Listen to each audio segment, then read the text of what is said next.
José Luis Orella, profesor de Historia Contemporánea de la Universidad CEU San Pablo. Bienvenido, buenos días. Nada, un placer, como siempre, estar con vosotros. Bueno, dicen los analistas que escala, pero no lo suficiente como para empezar a preocuparse, y sube el mercado. ¿Escala? ¿No lo suficiente? Irán ha dicho que hay líneas rojas ya traspasadas. ¿En qué situación se encuentra el conflicto en este momento? Hombre, pues por ahora lo que estamos viendo es que hay una fuerte intervención de los protagonistas de la Policía Internacional por evitar que esto vaya un poco a más, ¿no? Entonces las intervenciones están siendo muy moderadas. Si nos vamos a la franja de Gaza, pues Israel podía haber entrado, como en ocasiones anteriores, de una manera pues bastante más agresiva y brutal. En cambio, se están moviendo muy a la periferia, como dando tiempo a que se puedan desarrollar negociaciones con respecto a la política de rehenes a cambio de sus presos. O sea que se está notando ahí una política de contención muy fuerte por lo demás. La guerra de Ucrania está en una guerra de posiciones, por tanto también ha desaparecido absolutamente de nuestras portadas, ¿no? Y en el Extremo Oriente, el mundo chino-taiwanés, pues de momento sigue ahí con desaparición de algunas figuras históricas de la antigua generación de dirigentes chinos, que está favoreciendo la aparición de nuevas caras a los cuales se les está vendiendo, como podemos decir, con un perfil como más dialogante con Estados Unidos. Todo este conjunto de hechos parece que ayudan un poco a repercutir y a que la tendencia hacia estamos en una tercera guerra mundial se vaya un poco pasando hacia el olvido, ¿no? ¿El olvido o hacia una guerra fría? Más bien hacia una guerra fría, ¿no? Todo el mundo quiere evitar un poco ese conflicto, pero todo el mundo está viendo el protagonismo que está teniendo esencialmente los BRIC, pero ya no en un aspecto económico, sino ya con un protagonismo político cada vez mucho más fuerte.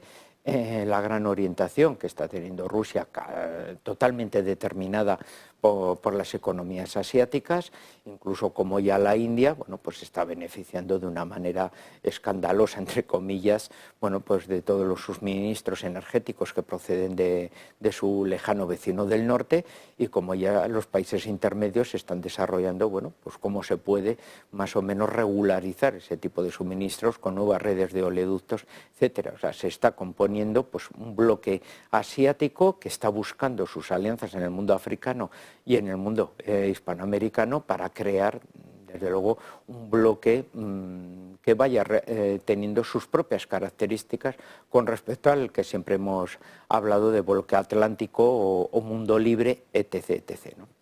¿Necesita China este mundo en guerra para ser primera potencia del mundo? Lo está aprovechando. O sea, yo creo que en otro tipo de contexto iba de una manera ralentizada. Ahora quizá pues está aprovechando el momento para situarse plenamente como primera potencia a nivel político, lo cual le puede ayudar desde una hegemonía política a reconstruir una economía que pueda favorecer sus intereses, sobre todo porque todos los países que van a ir entrando en ese bloque liderado por China, bueno, pues están encauzando, subordinando sus economías a la economía china, que más quería Xi Jinping, que ahora de repente se puede encontrar con multitud de recursos necesarios para su economía y que gracias a su política mucho más llamativa a nivel de política internacional pueden estar subordinados a los intereses de su economía, ¿no? ¿Y el papel de Turquía? Porque ahora empieza Europa también a ver todas las dudas que había sobre su posicionamiento. No ha sido muy claro en el capítulo de Israel, poniéndose enfrente, ¿no?, de Netanyahu Erdogan, sobre todo el fin de semana, y fue un punto intermedio en la guerra, o ha sido un punto intermedio hasta ahora en la guerra de Ucrania. ¿Cómo es el papel de Turquía y cómo puede en ese entorno escalar también tensiones hacia un país que es OTAN? Hombre, Turquía tiene dos barajas de jugar, ¿no? Por una parte, el islamismo moderado, que para algunos no existe ese tipo de moderación de Erdogan, le ha significado que ha podido entroncar plenamente con los países que están en el contexto de los hermanos musulmanes. Eso le ha posibilitado liderar dentro de lo que es el mundo del Próximo Oriente una postura que, al no ser un país árabe, estaba un poco fuera. Ese neotomanismo, ese apoyo a los hermanos musulmanes, musulmanes, le ha dado las posibilidades de estrechar relaciones, por ejemplo, con Qatar, que se beneficia de sus inversiones financieras, etcétera, pero hace, podemos decir, un contrafuerte frente a Arabia Saudí y Egipto, que serían el otro polo. O sea, el mundo del Próximo Oriente está partido en esas direcciones y Turquía se ha convertido en el gran referente de una parte de ese islamismo que son los hermanos musulmanes. Por otra parte, ejerce podemos decir, el panturanismo, el panturquismo, ¿no? Una relación preferente con los países de cultura turca. Son todas las repúblicas del Turquestán, es también Azerbaiyán, y claro, y ahí sí que Europa tiene mucho que decir, porque son los países con grandes recursos petrolíferos, gasísticos, que a través de Turquía pueden llegar a Europa, y es la gran baza que tiene Erdogan abierta en ese aspecto con nosotros, ¿no? Si queréis energía barata, tenéis que hablar con nosotros. Yo puedo ser un gran taller de Turquía con una mano de obra barata. Se está vendiendo como un país en ese aspecto que económicamente puede ser fiable, pero políticamente es absolutamente autónomo. ¿Qué salida tiene Israel para todo lo que está sucediendo y qué salida tiene Netanyahu, que como hemos visto hace unos minutos también tenía ese movimiento complicado en el fin de semana de echarle la culpa a sus mandos de lo del 7 de octubre y no a él, a sus mandos de seguridad? ¿Qué salida tiene Israel en este entorno en el que se está quedando aislada? Ahí está.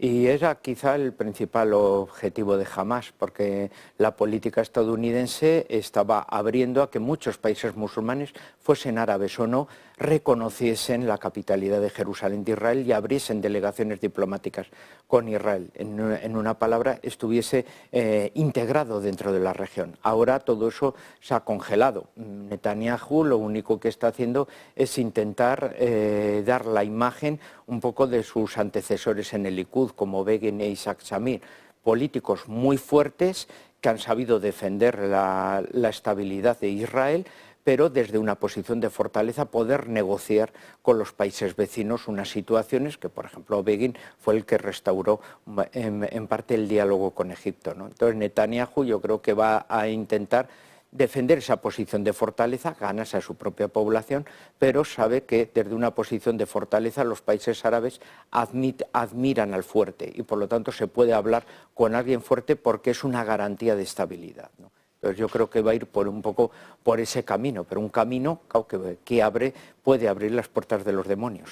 Claro, pero el tema en Gaza, por ejemplo, ha dicho que quiere reducir el territorio de Gaza, algo que no van a permitir ni Líbano ni Egipto con la salida tampoco de ciudadanos hacia su territorio. ¿Cuál es la salida de Israel? Porque devolverle el mismo territorio que había antes no parece estar en la cabeza de los dirigentes de Israel, pero en la otra cabeza no parece permitirse que eso vaya a suceder. Por ahora el único punto de convergencia que tiene con los vecinos de al lado de Egipto, por ejemplo, no le conviene que jamás esté gobernando Gaza, porque es de los hermanos musulmanes y la principal oposición egipcia está organizada por los hermanos musulmanes. Entonces, el que Israel destruya a Hamás o le intente desde luego debilitar para que no tenga operaciones futuras es un poco uno de los precios, y Arabia Saudí va a estar también en ese aspecto. Yo creo que llegarán a algún tipo de entendimiento y ahí pueden incluso jugar en el papel de la OLP. Otra particularidad es cómo te puedes ganar a la población palestina de Gaza para que apoye una operación gastada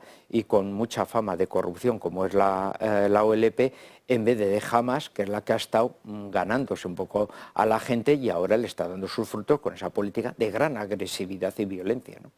Muchísimas gracias, José Luis Orella, profesor de Historia Contemporánea de la Universidad CIO San Pablo.